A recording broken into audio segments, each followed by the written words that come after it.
Live at lunch. You are looking live. Live at lunch. Live at lunch with Ott and Hanny on 104.5 ESPN, Baton Rouge. What the hell's going on out here? Now, here's Jimmy Ott and Charles Hannegriff. Yeah, for some reason or another, you sound a little taller on radio. Is it live? Is it live? Is it live? From Mike Anderson Seafood, Wesley at Nicholson. Welcome to the Tuesday edition of Live at Lunch, 104.5 ESPN Baton Rouge. Charles Hannegriff, Jimmy Ott, Max Gotro here with you on a really nice-looking day here in Baton Rouge. First day of spring practice over at LSU. That's going on right now. We'll probably have some stuff when we come off the practice field here in just a little bit. But it is the first day of Lane Kiffin as the head coach, and the first day for a lot of players to go in as LSU Tigers. The media policy that they put out yesterday is going to allow for, I would say, some ample opportunities to look at this team. Probably maybe a little bit less than what we had last spring, but still plenty enough that I think we'll get a pretty good handle on it. Of course, a lot of the eyes this morning will be on Sam Leavitt and the quarterbacks. Leavitt's supposed to be in limited participation during spring, so that's the first thing I think everybody will probably gravitate to is how much Leavitt is going to be able to do this spring, how well he'll be able to acclimate himself, how much of that he'll be able to do on the field, and how much of it will be restricted to the off-the-field stuff. We did a station survey with all of the staff about what your number one storyline was for spring football. And I think we had like 10 responses to it, 8 or 10 responses, and all but maybe 2 were different. Everybody wants to look at something a little bit different because there's a lot of talent. There's a lot of things that have to be meshed out there. The quarterbacks are the obvious one. You got 3 new quarterbacks and an entirely new offensive scheme and offensive staff, and you got a head coach that specializes on that side of the football. How quick can they get ramped up?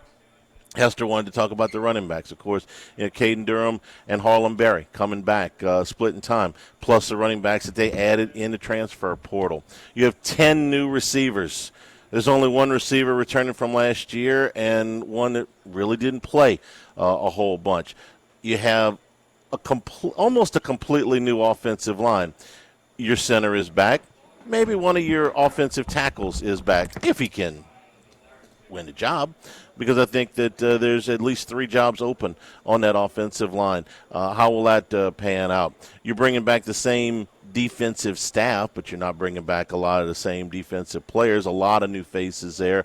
So that's something to watch. You're going to have to replace your top 2 defensive backs from a year ago in Mansour Delane and A.J. Halsey. How will that go? What about the return of Whit Weeks?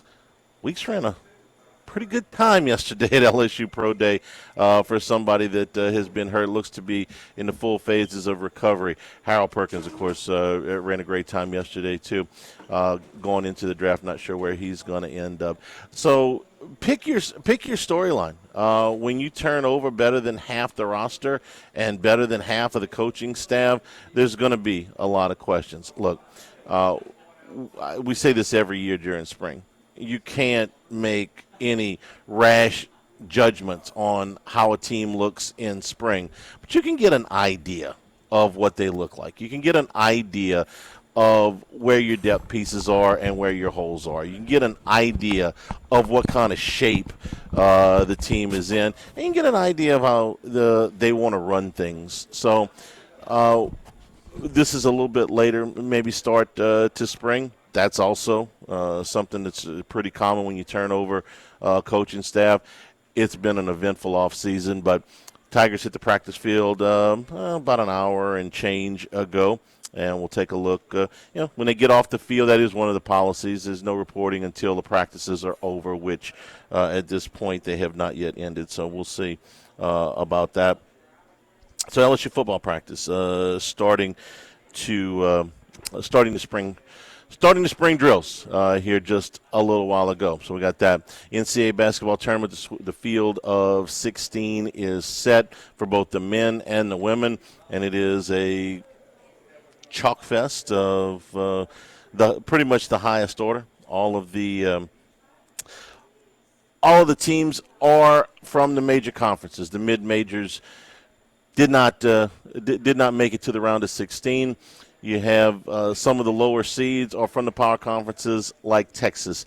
So we'll get into a little bit of Sweet 16 talk with Andy Isco when we talk with him from Las Vegas here in just a little bit. A Seminara also, along with some picks. We'll do first class, second class, and no class. More NFL draft stuff as we inch closer to that.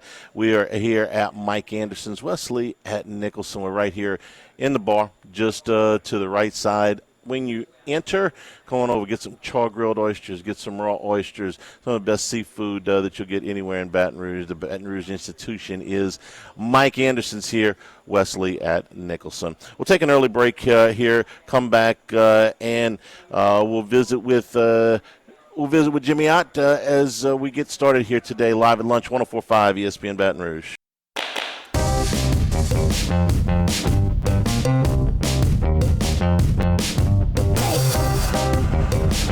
Live at lunch with Ott and Yanni from Mike Anderson Seafood on Lee Drive on 104.5 ESPN Baton Rouge. Remember, you can always get the show on demand, 1045ESPN.com, LouisianaSports.net.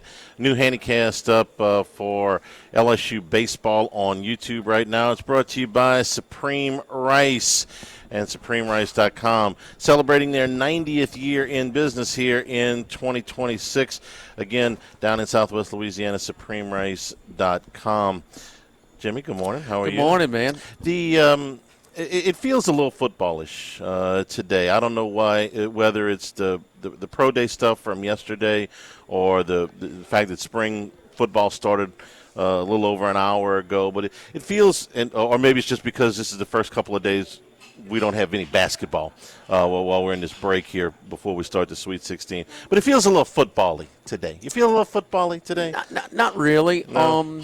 I think maybe I feel a little the weather. football-y The today. weather is beautiful. It feels like a fall day, but that's football weather. But with spring football sort of facing extinction, is it where you have a new coach and more rosters? Are they going to be more of a higher percentage of participation of trying to evaluate your roster?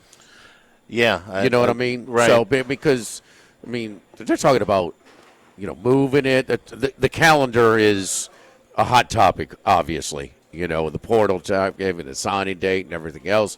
And they're talking about, just moving, some of the, allowing high school seniors to finish on time with the rest of their senior class. Yeah. But they don't want to miss spring football is one of the things. They're talking about possibly moving spring football to the summertime and things like that. So, or kind of just getting rid of it completely.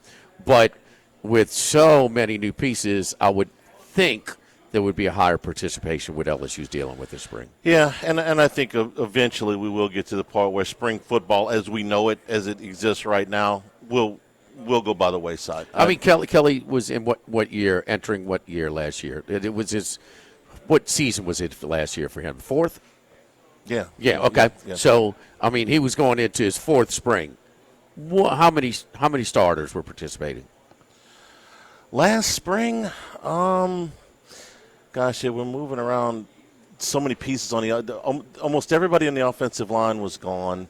I would say less than half, or right around half. And right now, there's positions I can't tell you who's going to start at LSU, particularly on the offensive line. I can't tell you right now with a great degree of certainty exactly how it's going to look when they play Clemson with those first five. I can't tell you who the first. I guess. I can give you the guys with the most experience coming in the portal, but that doesn't always work. The baseball team's finding that out right now. The guy that comes in with the most credentials, maybe there's somebody else that's a little bit better.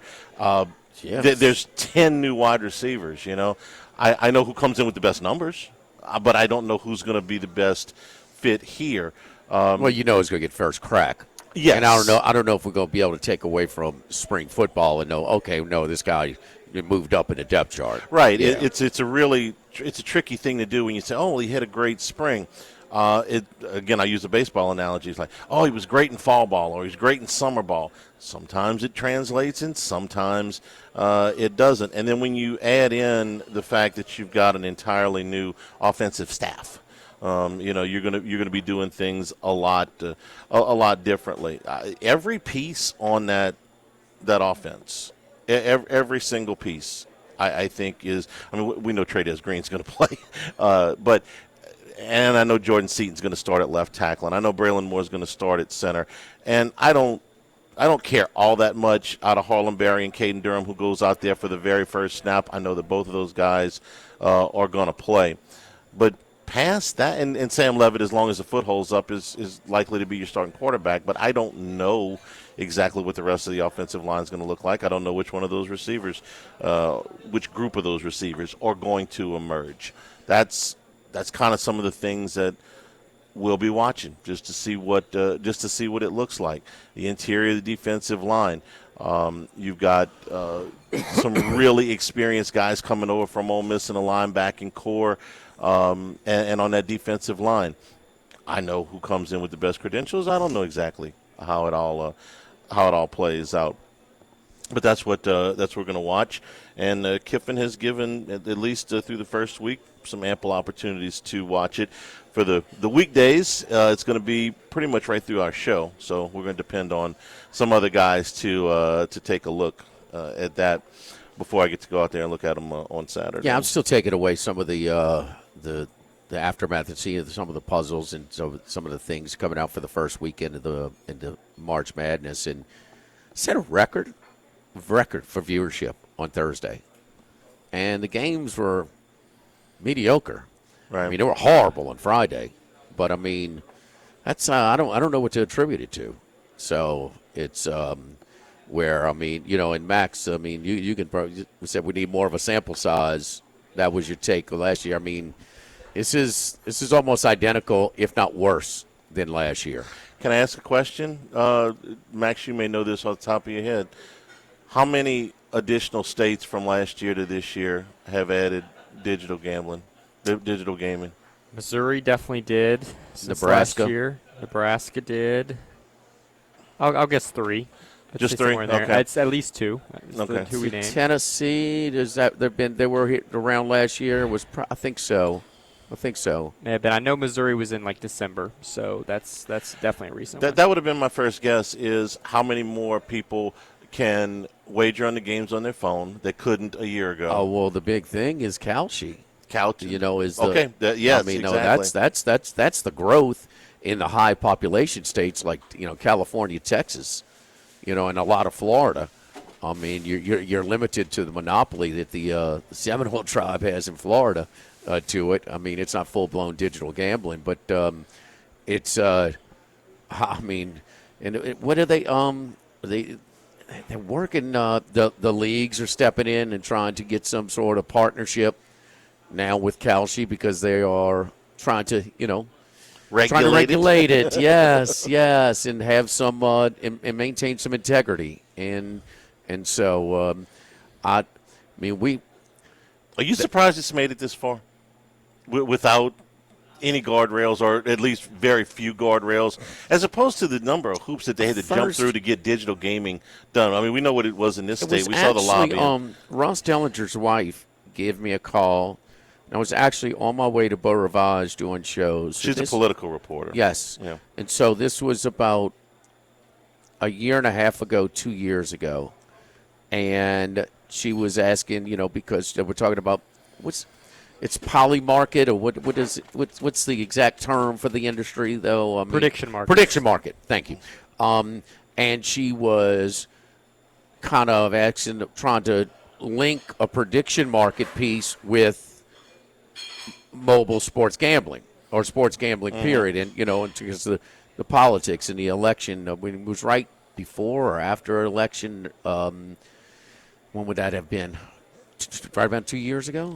The presidential election you're talking about, November 24. Okay. So I think it was right after it, actually. But anyway, and I was it was new, and Michael Baychuk had told me about it a little bit, and it was, and whatever, and they were doing some things, and no, a year later, or 18 months later, no, I didn't think, but I know this. There's no hope. I was in California one summer at Del Mar when they were doing the promotions for the election, and it got smoked like 80-20. I mean, they ain't bringing it up. I mean, both sides are claiming they're going to fix homelessness or aid homelessness and all that, the whole thing. But, I mean, it's not.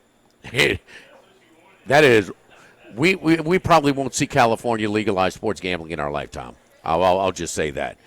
Texas, that might be a different story if some different people get in place, but they're a wealthy state and they don't need to. But those are high popular. I mean, there's so many people in those states, and so they're going to figure it out some way. But when Derek, in the conversation with Derek Stevens, I said, man, I had to call some of my guys who come every year. Where are y'all? And we're staying at home. We're just going to play it on the prediction market. The thing about Couchy is there are so many categories that you can wager on these prediction markets, and some of them are a lot more easily influenced than the outcome of a sporting event. What was one of the big concerns that we've talked about time and time again is that the results of the games will be manipulated, and we've seen a little bit of that with there's a handful of players, mostly at smaller schools, that have been flagged, and they go to great lengths. And we talked about how many times that the gambling markets figure out if there's something screwy a lot quicker than the general public. But some of these things that Couchy does are results given that somebody somewhere knows. The Oscars was, 2 weeks ago? Yeah. Somebody knows, okay? Now, it may only be the head of the academy, but somebody knows who's going to win Best Picture. Some of the sports betting apps did have Academy Awards odds. Now, some states regulate it differently, but they avoid regulation, these prediction markets. That's the big thing, right? Kalshi had will Lane Kiffin be at LSU when DraftKings might have been taking it down because there was some news that was announced. So their markets don't really get pulled at the times that some of these legal books do. And the legal books had, I don't know how many domestic, but the offshore books where you could bet the next coach at some of these major things. Well, that's what we were. They were off. On. Yeah, they were off so bad with the odds. But again, well, it's not days odds. Before, it's strictly on handle. Yeah. Somebody somewhere knows who the next coach is going to be before the general public does. So the manipulation is a lot easier than if you get two college basketball players at a small school somewhere trying to manipulate a score. Jimmy, you talk about how the draft markets are always something that the legal books are afraid to put out there. They hate it. They get beat on. They hate it. I will say the prediction markets had top 5 NFL odds up way before they did because, they're not worried about the other side as much. You're just betting someone else, essentially. Well, I mean, but they're not – they're just – everything is based on handle. It's like the racetrack. I mean, they're scooping the pot and then just paying it out. Like, minus their cut. Win, place, and show bets, okay, it's about 18% vig that they just scoop off. There's there's 100,000 in it. They take their 18,000 on the win, place, show bets on the exactas and trifectas and exotics. I mean, they're taking 22, 23%. I mean, that's how Kalshi works. I mean, they're just trying. They're not putting out a line that they can get beat on. It's a bad line. So the first round margin of victory, largest ever, 17.4. We talked about it. This is the seventh time no 13th or 16th seed wins. That's 2 years in a row. With this thing, 8 point plus favorites the last 2 years, 46-2. I mean, in the first weekend of the tournament, straight up, 46, obviously straight up. So, I mean, so if that was the case, don't we think that wouldn't the ratings correlate for the round of 16, the round of 8 as well? With all of these big schools, listen, we love the good story. We watch it on day one regardless, okay? people taking off work, all that stuff. But if VCU beats Illinois, if they would have beaten Illinois, there's I'm just guessing, way more Illinois alum followers, fans, even if you're just a Big Ten fan. A lot more people follow Illinois basketball than follow VCU basketball. A lot more people follow Arkansas basketball than High Point basketball if High Point had won that game. So I'm just guessing that the ratings will correlate to weekend two, right? Well, we had it last year, and yeah. So you're gonna they always you want Cinderella to be a factor in the first weekend. You're not crazy about her hanging around for the remaining weekends. Butler was really cool the first weekend. They were a little bit cool the second weekend. I really didn't want to see them in the finals, and they gave Duke all they wanted the first year. But that really wasn't what I wanted to see. Well, you had Butler playing Virginia Commonwealth in the Final Four. Yeah, I didn't want to see that either. Okay. But it wasn't long ago. It was in Houston, where Florida Atlantic played Miami. Yeah. No, I'm sorry. Florida Atlantic played San Diego State, Miami, and Florida Atlantic played Miami, and San Diego State played UConn. Or I'm kind of messing those up, but UConn is nobody has football there. No. I mean, UConn's barely hanging on to Division I status. I mean, it's San Diego State's Mountain West, but I mean, I've been to that stadium. I mean, that's not exactly their. They have to be losing money. And again, we're the wrong people to ask because we're going to watch the basketball game, and I like good basketball. And Butler Duke ended up being good basketball, and San Diego State was a fantastic basketball team that year. But I'm talking about Joe Fan. You're going to watch Duke in North Carolina, or you're going to watch Arizona. You're going to watch, Michigan, or you're going to watch the smaller schools. It's also, Charlie, the appeal of, hate to movie reference, but that Ferris Bueller, that Cubs weekday game day where you're getting away. You're supposed to be at work. Yeah, you're supposed to be at work, and we're going to take off. We're going to take off of work. We're going to take off of school or whatever it is on that day, and we're going to enjoy it. And I'm just sorry, but that a lot of the games are blowouts. It was the biggest appeal is this school and this player we never heard of. That man they giving so and so all they could handle or beating them. Not so much just, and we thought we had that on the first day, and we talked about it. The race to 10 went 10-6 and profited 15 plus units, 15 and a half units on day one. Went 0-16 on Friday. The book strikes back. I mean, usually does. So, I mean, it's just kind of. I think you had it right with the Ferris Bueller we have thing. seen enough of a sample size. Okay, it's not just an outlier. I mean, we know the reasons how these rosters are put together. We know that until they put a salary cap.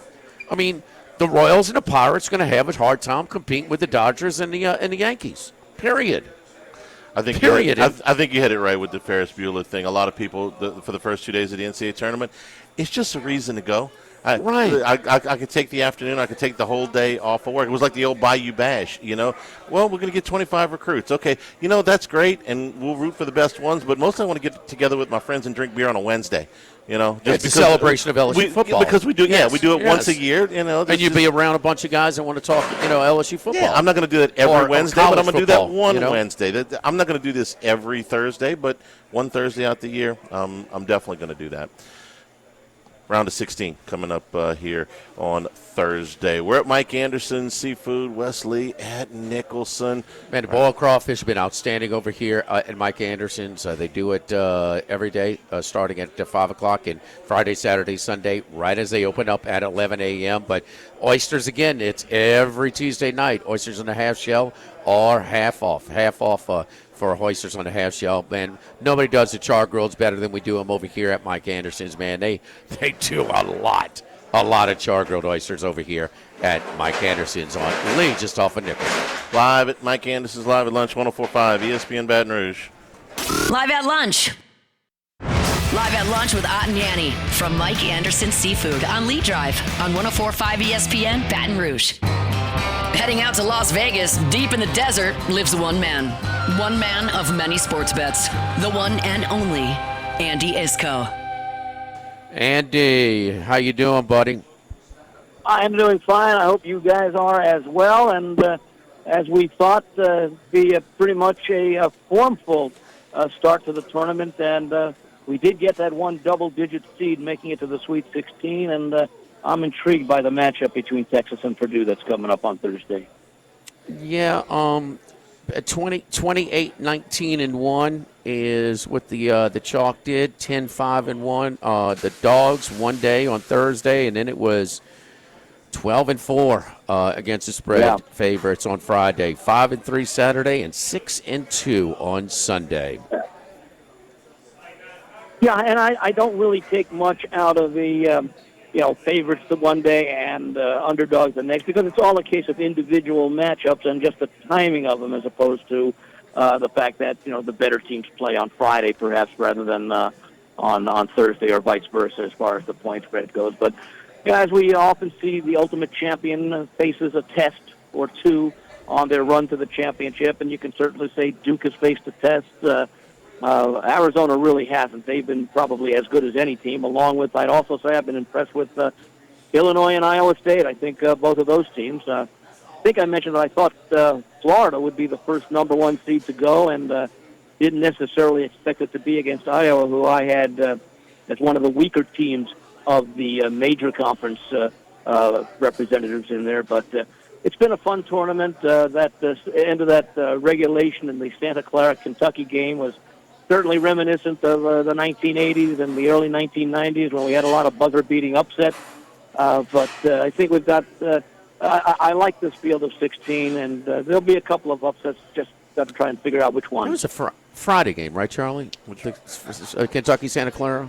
Yeah, Thursday. Friday morning. It's Friday, yeah. And we thought we were going to man it. Here we go. Here's the mid-major, giving the blue blood all they could handle and should have won. But that was the first. By the way, the surprising thing about that is that of the three West Coast Conference teams, Santa Clara played the best because St. Mary's was non-competitive and Gonzaga was rather lethargic. And maybe if you thought about that. Going ahead, that the West Coast Conference was not nearly as strong as we thought, and of the three teams that made the field, the one that you expected the least from, Santa Clara, was the one that did the best. Santa Clara ends up losing. St. Mary's loses their longtime coach, Randy Bennett. He takes the job at Arizona State, and Gonzaga is headed to the newly formed Pac-12 next year. The West Coast Conference, as we know it, has evaporated over the last few days. Yeah, it's really going to be basically a lot of the Mountain West and a couple of teams from here and there. Yeah, Bennett's turned down better offers than Arizona State. He's from there, I think, was one of the driving and he mentioned that, I think, as a He's not the only business entity or individual with a little wealth to move out of California to Arizona or Texas. So we've seen Andy. It's a nice place to live. It is Phoenix, Scottsdale, Tempe area is just fine. Yeah, it's Arizona State has long been known as one of the best party schools in college. I always thought that with more resources. We understand that Phoenix is such a pro town, but that is a gigantic university enrollment-wise, and there's a ton of money in that area. I always thought that was a little bit of a sleeping giant as far as an athletic program at Arizona State. And you have Grand Canyon. It is there. It is. They got some money. Yes, and it's right there. I mean, Phoenix University. I know it's a lot of online, but it's just unbelievable the growth in that area. So tough summer. If it ever comes down to digital college basketball, Grand Canyon will have a lot of NIL to spend. Yeah, I tell you what, it's an awesome atmosphere. A great home court atmosphere, and they showed that in their initial season this past year in the Mountain West Conference. Okay, so the Sweet 16 and they traveled well. They had a huge presence here in Vegas, Grand Canyon. Oh, they did? They did? Yeah. Yeah. So first year, I'm seeing. Yeah, I mean, a lot of the novelty, of going out there. So very good, very good. So now we got set up for the Sweet 16. It is, again, no mid-majors for the second straight year as Cinderella. I mean, if she's not dead, she's greatly diminished. She is bruised up. She is OJ Simpson with the 49ers. I mean, Michael Jordan with the Wizards. I mean, you take however you want to describe it, but she ain't what she used to be in this tournament, and not even with the point spread. So now we look at the lines and the matchups here. Who are we looking at? Have you looked at the matchups? I haven't done my in-depth work as much as I will be doing between now and Thursday, but I mentioned Texas and Purdue. I like the way Sean Miller has gotten this Texas program on a nice little roll, and I think that's a big number. I think that Texas can do some damage against Purdue. I think we saw some of Purdue's vulnerabilities early on, but they're still a formidable team, but I've never been a big fan of Purdue, and I think Texas has a chance to pull the upset, but I'll certainly be on the points. The one line that really, really surprised me is Duke laying the 6.5 and actually bet up to 7 against St. John's. That game figures to be a nice defensive game.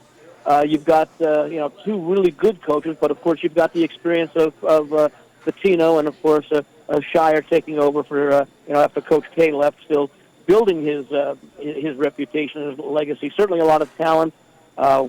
Duke is supposed to get one of their players back for this game, but I'm looking at St. John's plus the points in this one.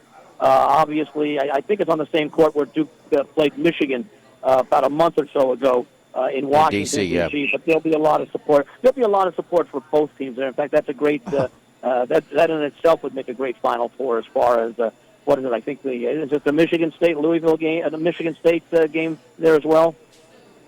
That's correct. Yes. Yeah. Yeah. That's a loaded regional, no doubt. No doubt. Yeah. Does a guy like Pitino, who commands so much respect, does that even out the little bit of the officiating bias, which can happen at times with the Duke Blue Devils?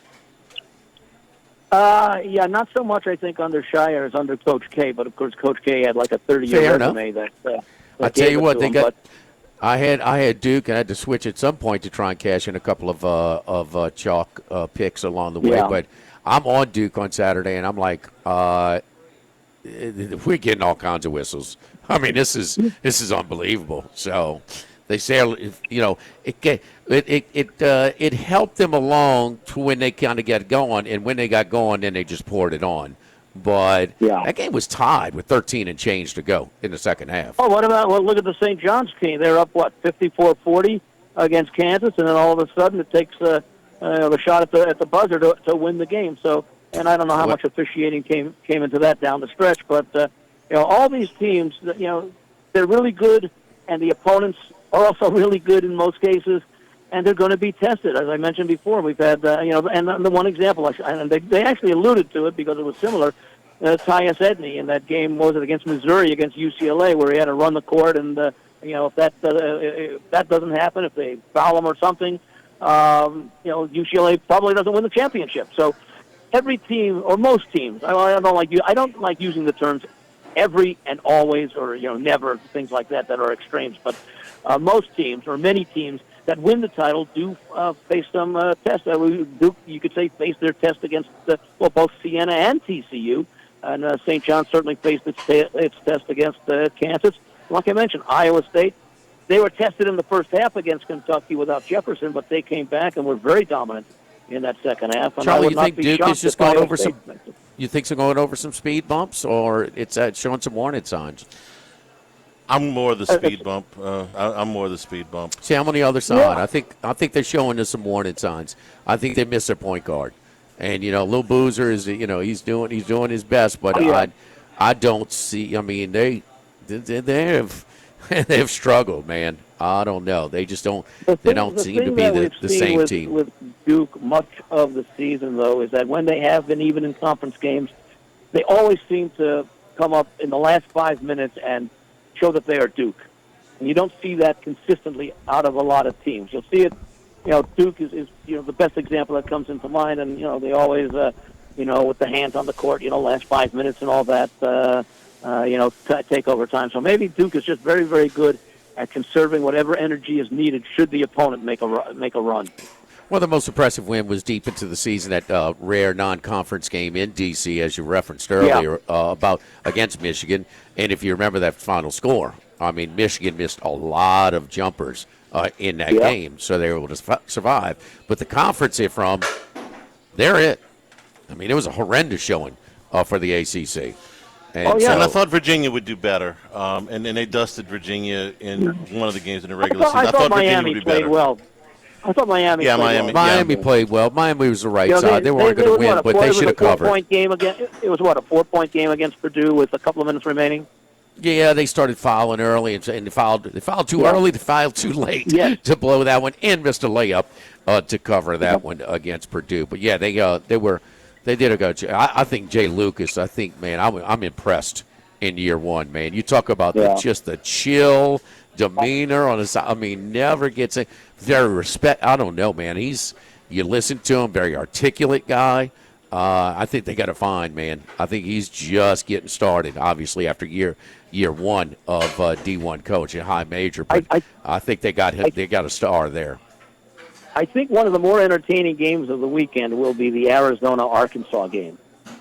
Arkansas is good, with the turnovers. Arizona's great by the basket. They're both, well-coached teams. Tommy Lloyd's come along in, just a few short years, hasn't in the Final Four. And, of course, Calipari's no stranger to that as well. So that could be a very entertaining. Don't know if I want to play over the total, but I find it very hard to look under in that game. I'm with you, Andy. I don't think this is an overstretch to say, is that the best team remaining in the tournament against the best player remaining in the tournament? Yeah, it could be. So. Acuff, takes the team on his back and comes up big, especially in late game situations. And there again, we saw High Point. I think High Point's performance against Arkansas showed that their win against Wisconsin was not really a fluke. They're a good basketball team, considering their level. I think they and the guy that Creighton just handed it over to got it started in the first year. Coach continued it this year. So, what's the Creighton coach? His name, Charlie? Huff. About Huff? Yes. So he was there the last 2 years, and so he got that whole thing started. Over, and I think he's taking over from McDermott now at Creighton. He's going to take McDermott's going to coach the CBC. And he takes over after that. Next season. So it's effective. It's not going to be a farewell tour next year. Creighton might be, for the outgoing coach McDermott, Creighton might be, it's only an 8-team tournament here in Vegas that starts next Wednesday, but Creighton might make for a nice little future going away present for the coach. I think the kids will play hard for them in a game that, really is played at a neutral site. It's a 8-team tournament, I think, next Wednesday from Saturday here in Vegas. Yeah, and they're included every year in that Players Era tournament. They're locked in. That's a multi-year contract that they have with them. Tomorrow starts opening day. How about earlier and earlier? It used to be opening day on the day of the national championship game. On that Monday, they would start the day of. Now we're starting before the Sweet 16. So the Yankees in San Francisco start tomorrow. Any thoughts on any futures? It's a very odd matchup to start the season with, an interleague game that does not match that does not match the World Series teams from last year. That would have been a little more interesting, perhaps, to see that. But haven't done much. Didn't do much in the futures this year. I was too busy with everything else. The more compact we have these schedules, the more games being added and more teams coming into play. I have to allocate my time, especially now when you got the props to consider in the in-game wagering that is available that you didn't have before, more than 4 or 5 years ago. So I didn't do as much on the season-long things for baseball this year, so I can't really give anything that would represent an educated recommendation. Very good. We'll talk to you next week and get your picks for the Final Four. They'll be set when we talk next week. Follow Andy on Twitter at VegasAndy247. Thank you, Andy. We'll talk to you next week. Thanks, guys. Good luck. All right, don't forget our friends at K&M Automotive on Segan Lane, 8445 Segan Lane, just off of Perkins. Engine light comes on. Bring it in. Our buddy Jason Payne going to give you an honest deal. Going to search for that less expensive repair before that more costly replace.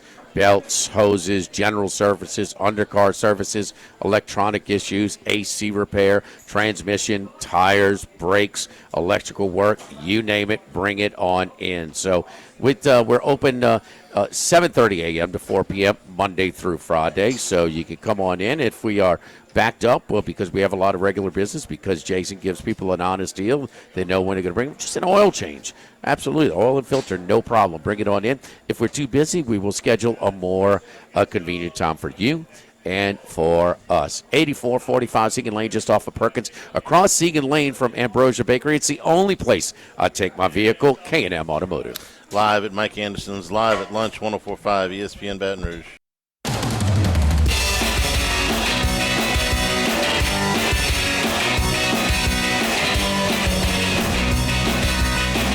Live at lunch with Ott and Yanni from Mike Anderson Seafood on Lee Drive on 104.5 ESPN Baton Rouge.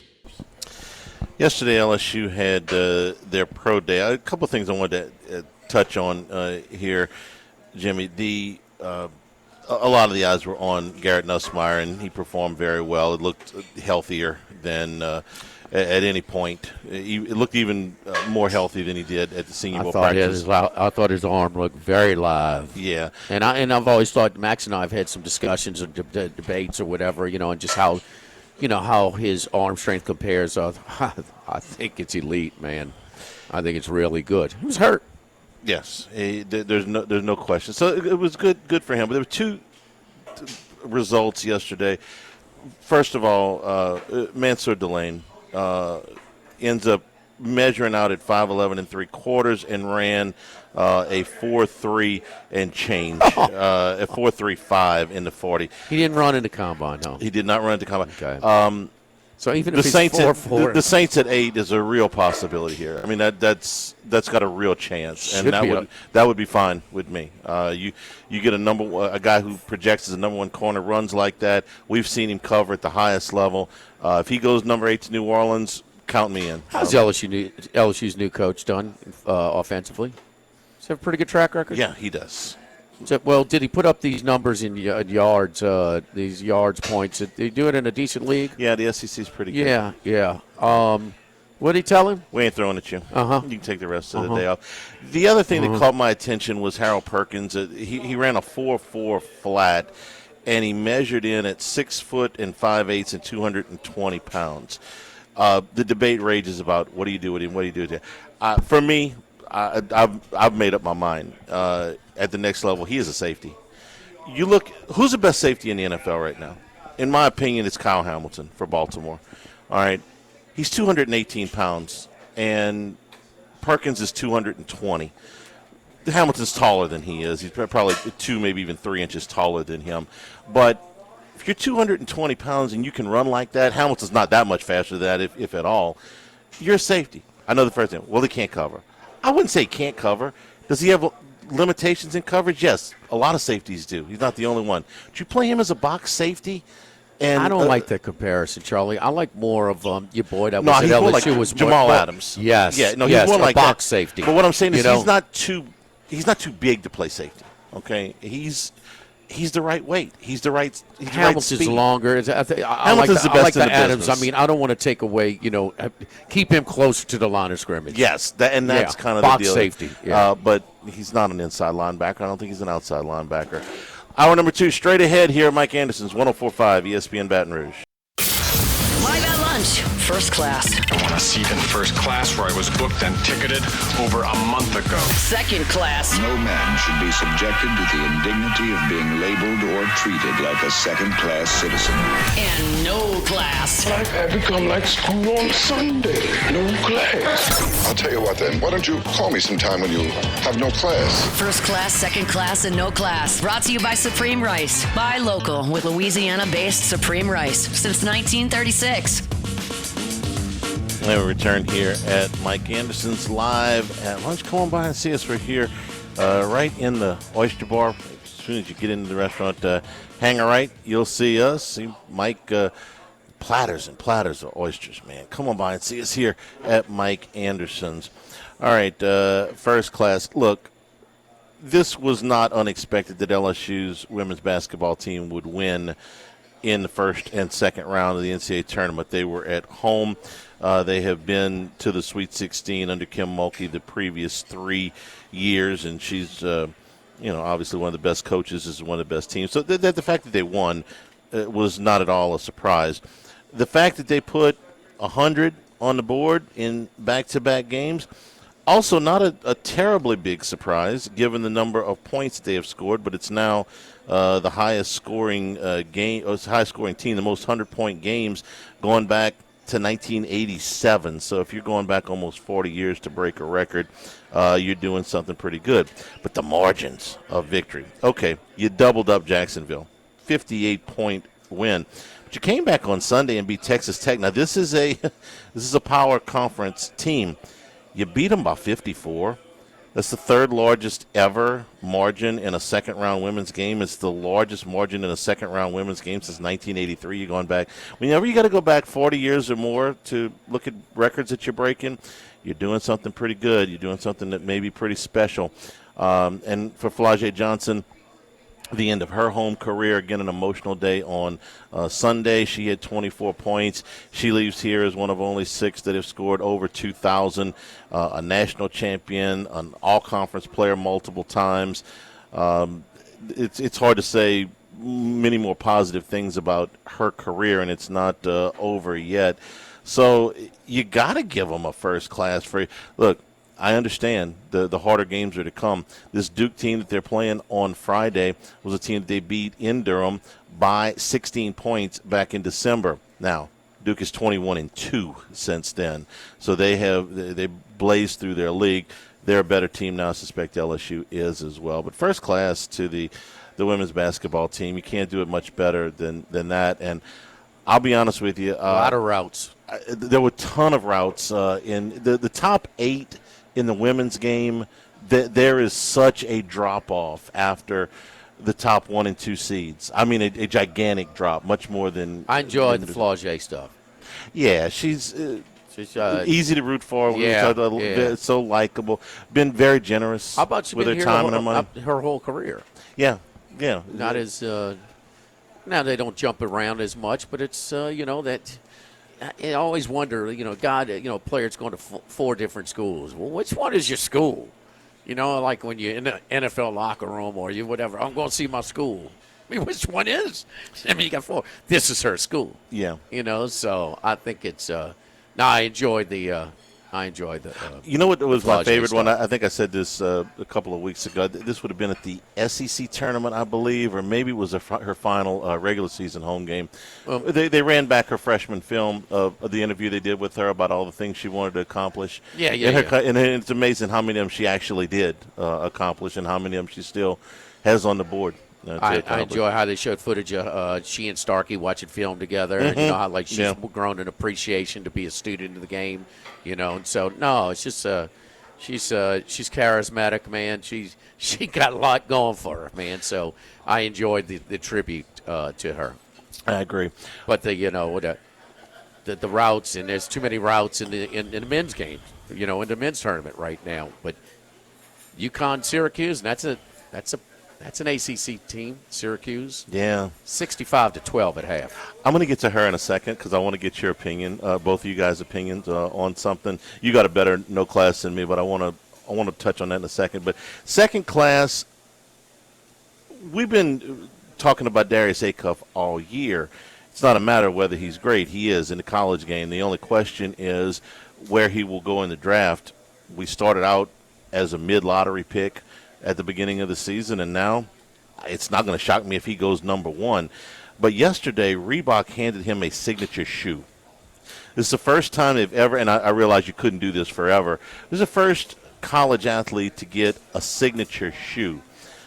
Getting a signature shoe is kind of like the Medal of Honor for basketball players from the shoe companies.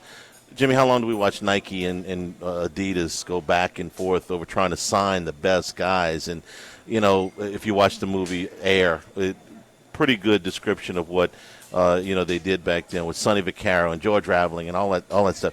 To give a kid who's not guaranteed to be the number 1 player in the draft, maybe he should be, but he's not guaranteed to be, a signature shoe before he leaves college, I don't know what the scouts think about him, but Reebok obviously thinks he's going to be a superstar at the next level. They're not giving him that signature shoe for the next 2 to 4 college games that he's going to play. Good with a chance to be great. He is. They think he's going to be a superstar. He has risen, up the ranks of consideration.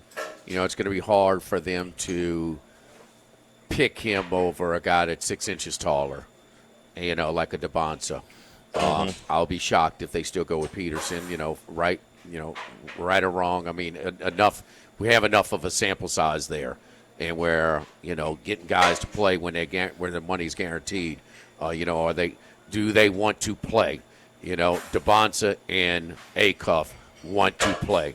They want to play ball. They play hard, and it just but it's a. And then who was it?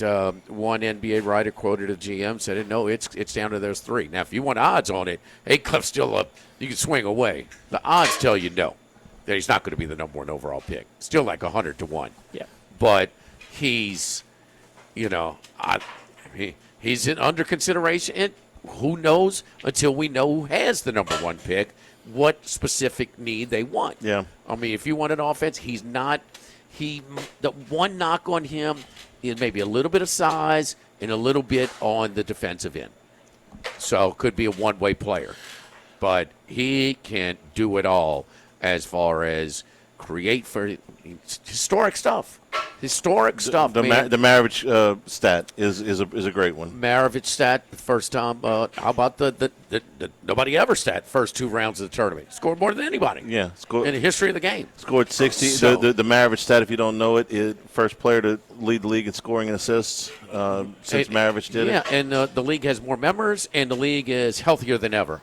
Yes. As far as basketball is concerned. I don't know if he's going number 1, but ESPN's draft analyst Jeremy Wu has him number 8 on the big board. He ain't getting the 8. I can promise you. Ocho, no Ocho. The one thing that would help him with this new era is the shot clock era. Mm-hmm. There are more possessions, sure, and teams are playing with more pace. Of the primary ball handlers, point guard, I think he's number 1. Kingston Flemings is right there with him, though. I like Flemings. He's good, but I like Acuff. I like Acuff better. Clearly the best player I've seen in the PMAC this year. Acuff's better than Flemings. Yeah. 1 inch shorter, but that's about it. Yeah. All right, I'm gonna give you guys dealer's choice on this no class, and I know you got one too with how the end of one of the games played out this weekend, and yours is a little bit better than mine. But I listened after Syracuse got beat by UConn. The coach Felicia Leggett-Jack, they have been sent to UConn 5 of the last 7 times that they have been in the tournament, and she wants to go somewheres else. Okay. So I ask you, and she came out and said it basically, look, I thought we deserved a little more respect to go somewhere else. Jimmy, we used to deal with this in baseball a lot, especially in the 90s where there were some pretty good teams that got sent to Baton Rouge that were in-state teams that maybe thought they should go somewhere else. So is this fair or foul? Is this her whining about something like, hey, you don't like it, play better? Or does she have a legitimate beef here that she should get? She got a little bit of a beef. Okay. But you're still going to be. This is still a proximity. We used the baseball example because the geography was a big deal. Costs were a big deal. They sent you, unless you were number 1 seed, they sent you as close as they could. In general, some teams had to travel, but they sent the rest of them as close as they could to save money. They're still doing that in baseball, and they're still doing that in the women's They don't game. play the first 2 rounds on neutral because of money. That's right. I mean, because they can guarantee themselves more ticket sales. If you play it at a host site. But you're going to be. I mean, South Alabama and Steve Kittrell.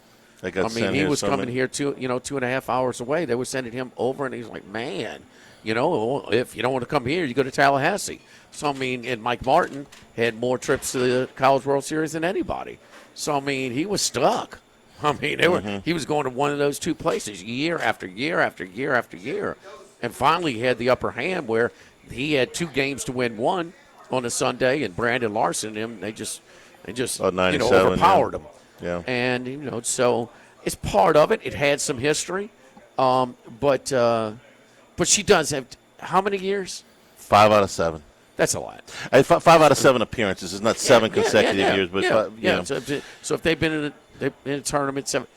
I mean, that's a little much. You maybe you could slide them down a little bit along the way. Didn't you do the game when Southern got sent to Southern Miss? This is 8 and 9 seed too.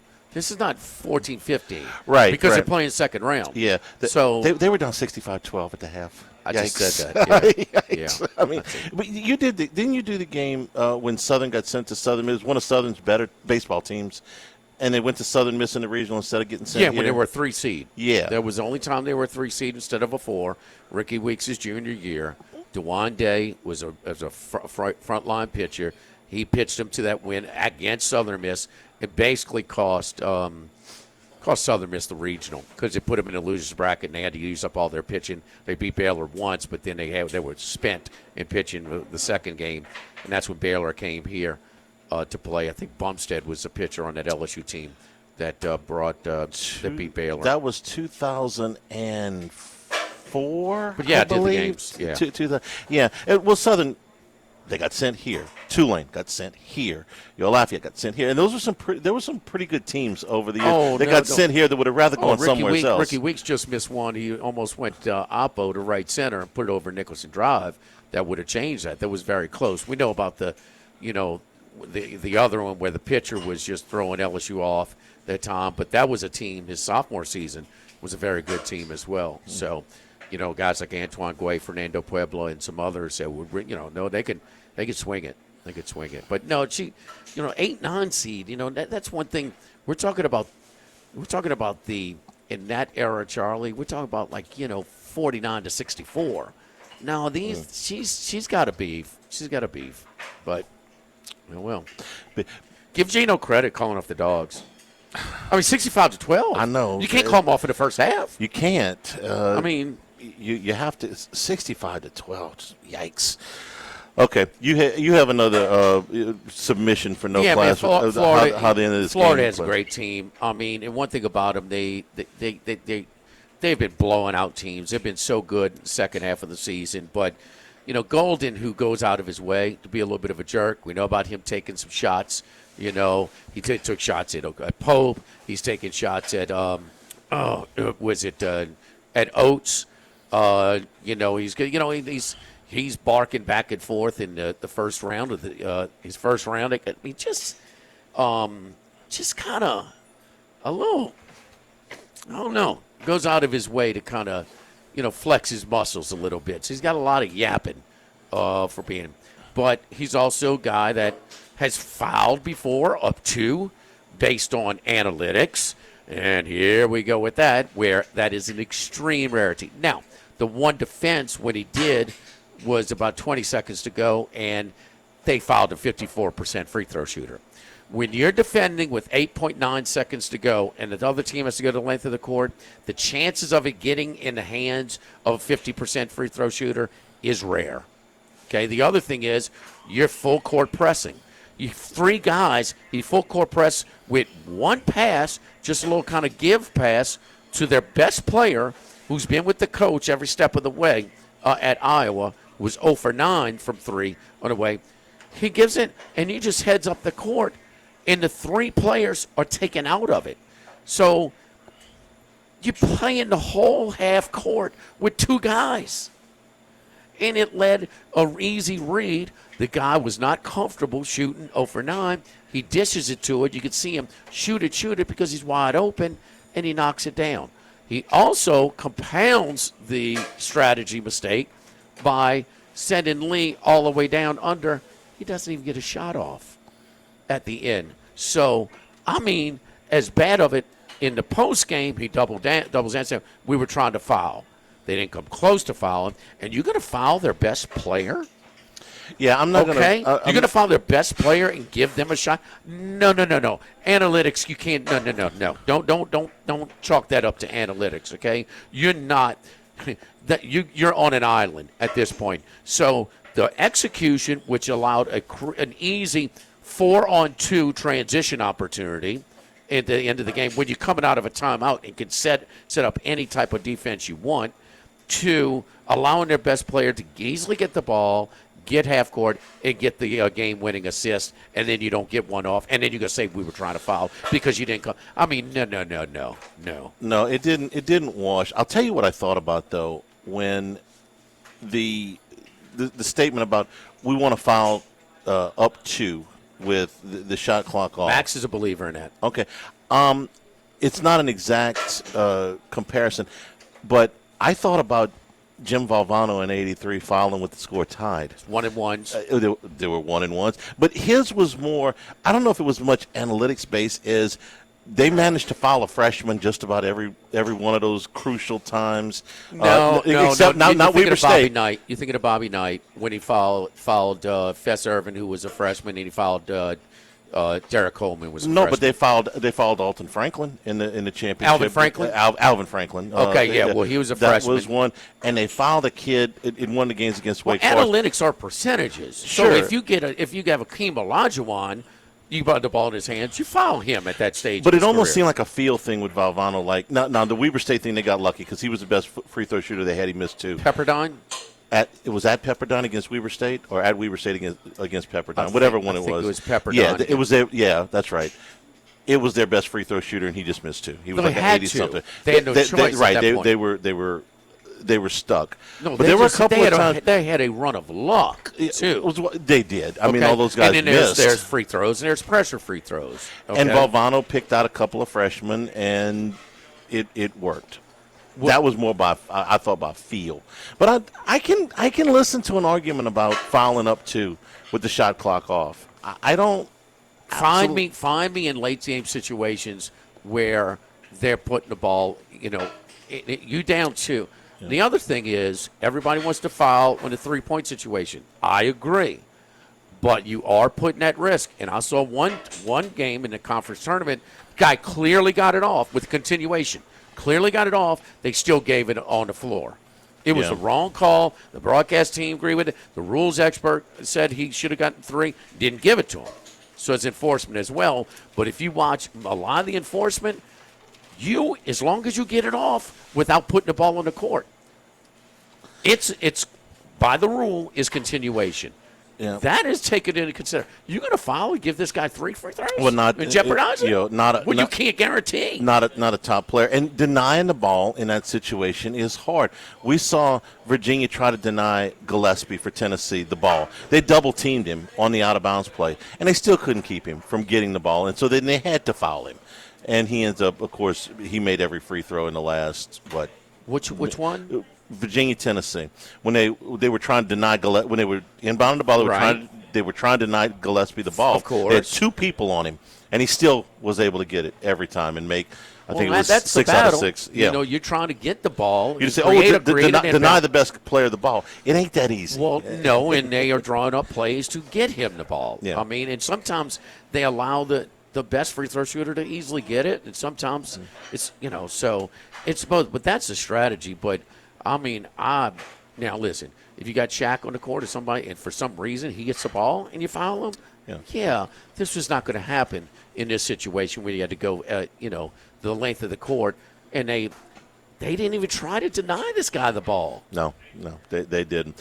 Well, one more real quick, Maxwell. We got 2 more weekends left before the Masters, 2 more chances. That's correct. Okay, good with a chance to be great. Everybody that's in the Houston Open today to win a tournament to get in the Masters, because Scotty Scheffler's going home, his wife's having a baby. They got a chance. They do. It's wide open. They got a better chance to do it. She's pregnant?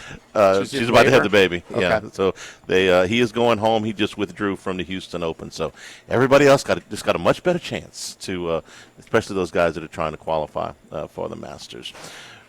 First class, second class, no class, brought to you by Supreme Rice and SupremeRice.com. Tailgating season, you're out there for baseball tailgating.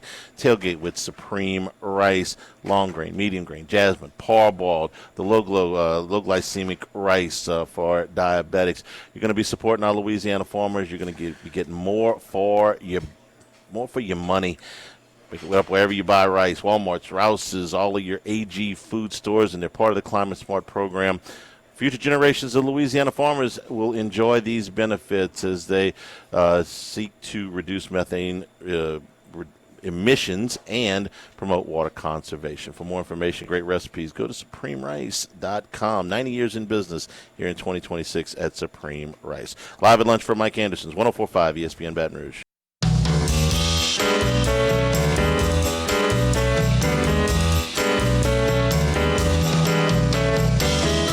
Live at lunch with Ott and Yanni from Mike Anderson Seafood on Lee Drive on 104.5 ESPN Baton Rouge.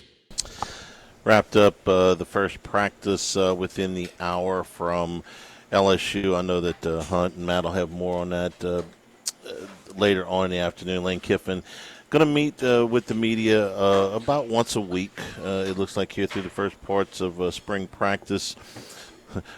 Guess what? Said, hey, good first practice. Long way to go. Was watching some of the video that various outlets have released here during the break, though, Jimmy. And Sam Levitt out there is in uniform and throwing the football. No, they're not in pads, but he's out there and certainly does not look, from the video that I watched here just during a few minutes of the break, to be favoring anything or in any way gimpy. I mean, I didn't know, I wouldn't know.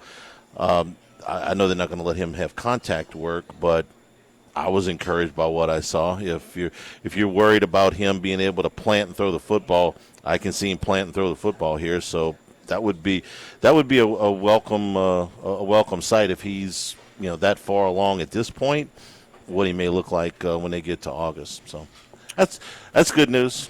Well, you obviously tell make it very clear when they do get into any type of mix. He's got a non-contact jersey on spring for a reason, but Kiffin told us that he was going to be able to throw, and he's throwing. He did. So Keys. Remember, we had that discussion about what's he going to look like? Well, for no pads in the first day of practice, looks all right. Yeah, you wouldn't know. You wouldn't know if you told. So he shouldn't be restricted in the work that he and his receivers really need in the upcoming months, to try and create some timing and some chemistry. 3 new quarterbacks and 10 new receivers. I would say that it's going to be a long summer. Also, it's a very quarterback-friendly system. Yes, it is. And I've heard good things about Landon Clark just in the off the field stuff since he's been here. I know that name's going to get lost between Levitt and Longstreet being the bigger names and coming from the bigger programs. But I've heard good things about the Elon transfer, Landon Clark. We saw some film of him throwing today, and it's been a shift that it's more of a certainty that a guy can play even at a smaller level that has played, that has gotten reps in, that has played. You develop by playing, and not just sitting and waiting your turn. So, and the quarterback-friendly system. We're not expecting everybody to be a Trinidad Chambliss. No. We get that, all right? I mean, he's very special, but, they didn't have plans on him, and there wasn't even an injury situation with the quarterback that was ahead of him. So Levitt is coming over with an injury history, and so no, that kid is. They had to do it. I mean, they can't invest all that and not bring in, I thought it was very wise and appropriate to move by LSU. And the quarterback-friendly system that he has, how much of that predicated on the run game being effective? It's balance. Yes. Not just the running backs, the running quarterback, too. We know he's going to put 10 a game, say 7 or 8 are designed, 2 or 3 or scrambles out of passing plays, but his quarterbacks are always going to run about 10 times a game, whether it's Chad Kelly or Matt Corral, Jackson Dart. Yeah, or Jackson Dart. That's why I put so much Chambliss, or so much Simmons. into this offensive line. The offense works fine if you can run the football. LSU last year, that offensive line didn't allow them to run the football. So not the way that they wanted to run the football anyway. That, to me, is as big a deal as anything. If Kiffin was coaching LSU's personnel last year, they would have had more success running the football. He is going to blend in until I see. I mean, every one of his teams are just like they have these great offensive lines. I'm sorry. No, you don't have prospects up and down. I agree. He makes it easier, just like a guy like Drew Brees makes it easier in your offensive line. The ball's coming out of my hand. You just got to worry about that guy's initial move. And I don't want to be bashed the ex-coach guy because that's way too common, but I didn't feel like the offensive line got great coaching last year. I think that it will be improved this year. That's the system also is going to even with the position coach you had last year. That's just not by coincidence that you turn over. And that's a lower resource program in the SEC that has had a long stretch of really, really good offenses. And sometimes he's gotten away from the tempo because people used to be so caught up with the tempo. But it's the balance is something he's committed to. Don't forget our friends at Relief Windows and ReliefWindows.com. Top quality windows, doors, siding, and shutters in absolutely exceptional customer service. You can go online, 288-8138, and schedule your quote. If you got something, we'll send out one of our reps over there with the computer, and we'll look at your situation and see what you're looking at and do a computer rendering, kind of see what you like, what you don't like. I mean, I love that they are built to last, man. If your homeowners association requires wood windows like mine does, there's nobody else to call because you won't be replacing them every 8, 10, 12 years if you call Relief Windows. The gelled wood frame windows come with a 20-year general warranty and a lifetime limited warranty built using the R-Last wood that is treated all the way to the core. That limited warranty against rot, termites, providing years of beauty, minimal maintenance. They are functional, they look great, and they will last. Relief Windows and ReliefWindows.com, 288-8138. Live at Mike Anderson's Live at Lunch, 104.5 ESPN Baton Rouge.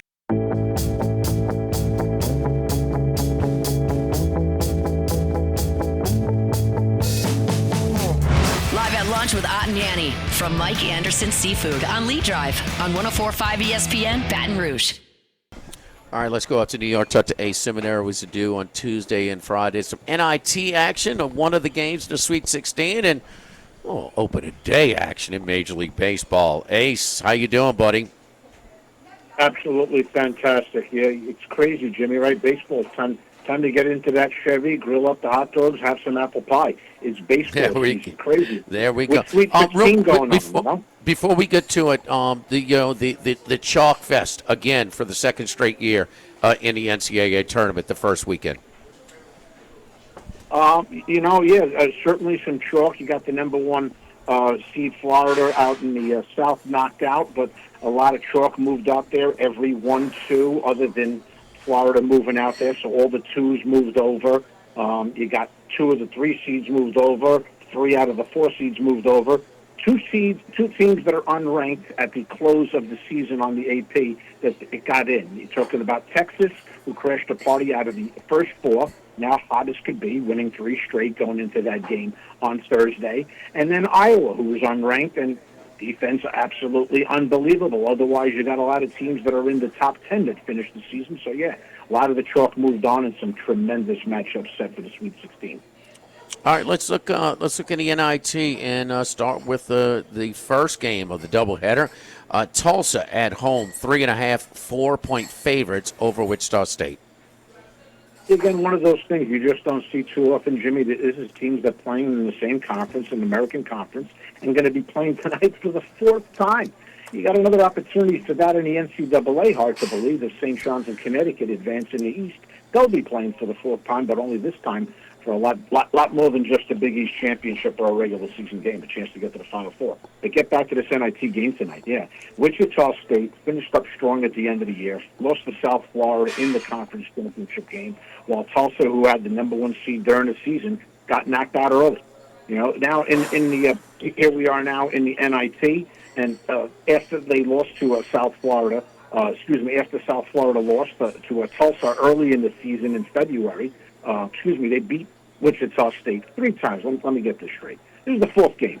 Played February 1st. Tulsa won 93-83 at home. Giles, the guard on Wichita State, put up 17. Second game in Wichita State on Valentine's Day.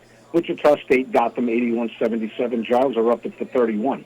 Then they played in the semifinals, okay, of the American Conference tournament back on the 14th.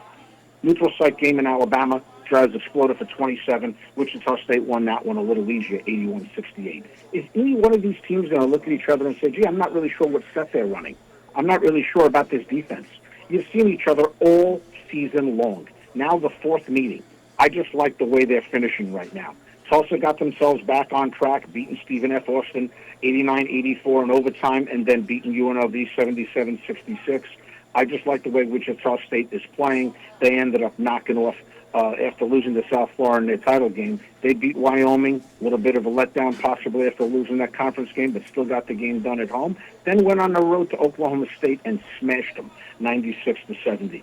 I just like the way Wichita State is playing in this game. I can't see this game being any more than a one-possession game. They just know each other too well. You want to give me, it was 4.5 yesterday when I put it in. It's still 3.5. Yeah, give me more than that important three-point shot, and give me the Shockers plus the 3.5 points in that game. All right, so Wichita State in the first one tonight. Another doubleheader again tomorrow night. Let's look at the first half of that one. They'll be in Dayton, Ohio. You know that place will be packed where they all support their basketball, college basketball in Dayton, Ohio. Flyers 7.5 at home against Illinois State. And one of those strange things there in the NIT, usually everybody's at home except for Dayton. They were the higher seed in their first two games, but because of the first four being played there, they were sent out on the road. So they had to get out on the road, and they ended up going to Bradley, who is a team that Illinois State knows very well from the Missouri Valley Conference. They split with them. Bradley beat them the last game. You don't want to say, well, because Dayton beat them by 14 and Bradley beat Illinois State the last time that's what's going to happen.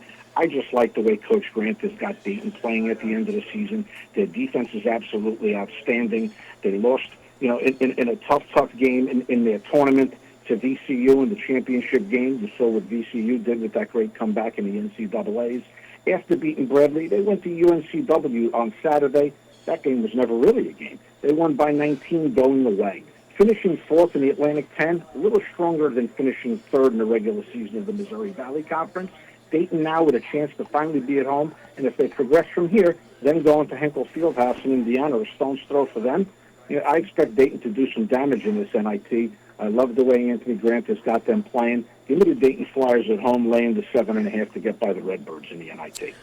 Anthony Grant's Flyers have won 11 in a row versus teams not named VCU. So they lost to VCU the last game of the regular season, the championship game to go to the NCAA tournament, 70-62, and back in the earlier part of the schedule as well. So Flyers minus. Look, both of those games that they had to go on the road because they were hosting the first four, it won them by double digits easily. In those two games. All right, Thursday, first game that tips off, it'll be Texas and Purdue. Purdue, again, another top 4 seed, a protected seed for Matt Painter. He leads the country. He's at the longest streak of any coach in the country as far as a top 4 seed. But Texas, this is a different club right now. The big 7-footer from Lithuania leads the charge. I mean, Swain is a talent. Mark is a guy that's not afraid to take the big shot. So you saw the first 4 against NC State with the winning shot there. And, boy, Sean Miller, 9th time that he is to the Sweet 16 with his 3rd different club. Absolutely. All great points, Jimmy. Before I touch on that game, I'd just like to offer all your listeners a free pick service for the week. Text the words free pick to 631-805-6165. There's a lot of action going on today, tomorrow, before we even get to those Sweet 16 games Thursday or our next segment when we speak again on Friday. So just text the words free picks to 631-805-6165. No hassles. You won't speak to anybody. You'll get free picks texted to you every single morning, whether it's NBA, whether baseball is going on right now, whether it's NIT, or another one of those Sweet 16 matchups. Again, text the word free picks, 631-805-6165. You'll be on board my top-rated free picks. Yeah, I mean, just a tremendous job, by Coach Miller. It almost doesn't seem like it's so much of a detriment anymore, Jimmy, to get into that first 4. You remember what VCU did the one time with Shaka Smart getting all the way to the Final 4 out of the first 4. So you start to build up some momentum. It certainly didn't look tired playing their 3rd game. Don't give me none of that. I mean, he's a young boy. He's ready to play. Swain putting up points right now. Mac hitting big shots. Zakaitis. Anybody know who he was before the tournament started? He's absolutely made a name for himself. I can't wait to see the battle between him and Klaus down low, the big 7-2 guy for Purdue. They've all been about hitting shots. Lawyer hitting some big three-pointers.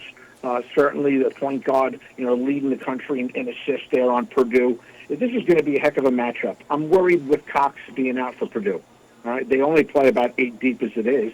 So now they're going to be extremely deep against Texas, who's not very thin. They do have a nice rotation of guys. I like Coach Miller the way he's got this team playing right now. I just think right now with that point spread of being 7.5 initially, people started jumping on Texas. The line's dropped down to 6.5. It's not scaring me at all. I like the way Texas has got it going on right now. They look like a team of destiny. Not saying they're going to win this game outright, but I wouldn't be shocked in any way to see this hot shooting team right now, the way they're playing, go in there and give Purdue everything they can handle. Give me the points and the Longhorns in that game and the 6.5. And then there's a bonus play, Jimmy, as you said, baseball starts. Just seems to be starting earlier and earlier, which is fine by me. Tomorrow night we got the New York Yankees, Max Fried, literally, could be a Cy Young caliber pitcher going up against the Giants and Logan Webb. The Yankees in their lineup are loaded. The Yankees sent down some guys to their minor league pitching staffs that are throwing 100 and 103 miles an hour. They're absolutely loaded beyond belief. And this is before Cole, who's going to come back at some point in the season, Rodon, who's going to come back by like May or June, and Clark Schmidt. They can literally go 8 or 9 deep on their pitching staff and their starters, and their bullpen has arms in it that they haven't had in a couple of years. I would expect Judge to just pick up right where he left off last year. Watch him smash a home run. He's from San Francisco. I'm sure he's going to have a lot of people in the crowd there. The Yankees minus 115 tomorrow night to start off everybody's baseball season with a free winner. Get on the Yankees minus the 115. All right, text free picks to our buddy A, 631-805-6165. That's 631-805-6165. Tulsa and Dayton the next 2 nights in the NIT. Texas plus the 6.5 on Thursday night in the Sweet 16, and an opening night in Major League Baseball, and that is right around the corner where we're going to be segueing in from basketball to baseball. The Yankees would Fried over Webb tomorrow at San Francisco. Ace, great stuff as always. We'll talk to you Friday. Just to make it clear, I know you said Tulsa, but it was Wichita State plus 4.5, Dayton minus the 7.5. Yankees is a free pick tomorrow night, and then Texas plus the 6.5. All the best to everybody. We'll speak again Friday, Jimmy. Best of luck. Yes, indeed. Thank you very much. We appreciate it. Don't forget our friends at Legacy Title. Chad Reynolds at Legacy Title for all of your real estate closings. 296-0060. Full-service title company servicing all of South Louisiana. Fast, friendly, professional service is what you get when you dial 296-0060. Our great team at Legacy Title, Ashley Donald, Adrian Galano, Michael Platt, Mariana Haynes, Natalie and Bradford Smith. Buying, building, refinancing. Nobody choose but you. Choose Chad Reynolds at Legacy Title, 296-0060. Wichita State and Tulsa going for the 4th time. Remember once LSU had to play a basketball team 4 times in 1 year? 1986. LSU had to play Kentucky 4 times. Lost the first game in Lexington. Lost the second game in the Assembly. Lost the first game in the Assembly Center. Lost the second game at Rupp. Played them in the SEC tournament, which was at Rupp. And they played them at the Omni in Atlanta to go to the Final Four. And they beat them 59-57. You may have seen Ricky Blanton, the famous video of him going back down the floor. Live at Mike Anderson's, live at lunch, 104.5 ESPN Baton Rouge.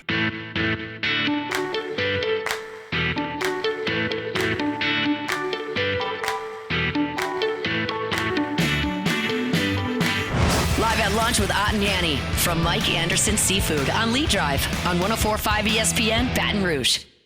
Spring savings at the Thibodeau Store, thethibodeaustore.com, up to 65% off of a lot of your lawn and garden essentials, up to 40% off of channel lock tools right now.